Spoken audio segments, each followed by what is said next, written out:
नरेंद्र मोदी और अमित शाह ने मिला दी चाचा भतीजे की जोड़ी।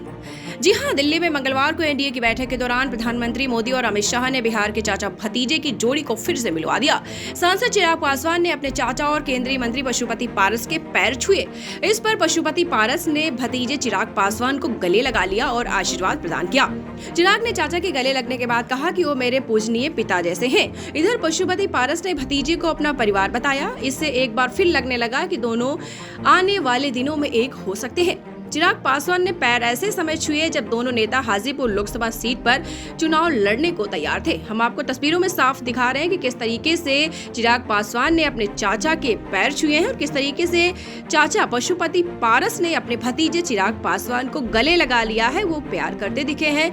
बहुत ही भाव विभोर होने वाला पल दिख रहा है। आप तस्वीरों में साफ तौर पर देखिए किस तरीके से चाचा और भतीजे की जोड़ी मिल रही है। बता दें, चिराग पासवान जमुई से सांसद हैं। वे हाजीपुर से उनके चाचा पशुपति पारस सांसद हैं। दोनों अलग हो चुके हैं। दोनों की अलग पार्टी है। चिराग हाजीपुर लोकसभा सीट से दावा ठोक चुके हैं। वह कहते हैं कि ये मेरे पिता की सीट है। हर हाल में लोजपा रामविलास ही लड़ेगी।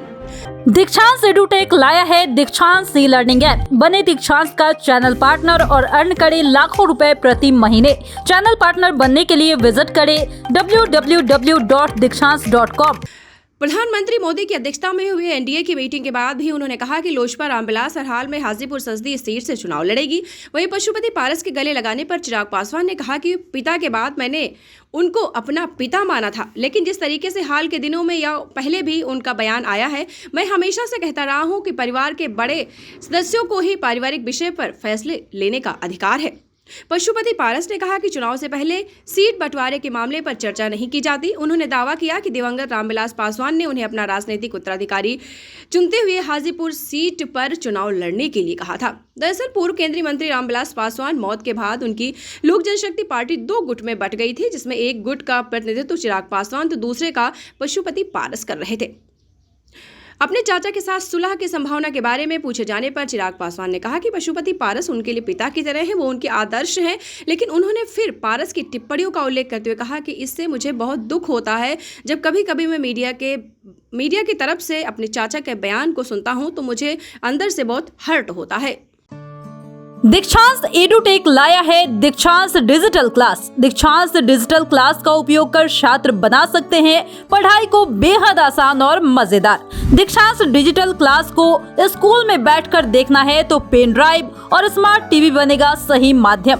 चलिए अब ये भी जानते हैं कि दीक्षांत डिजिटल क्लास का फी स्ट्रक्चर क्या होगा।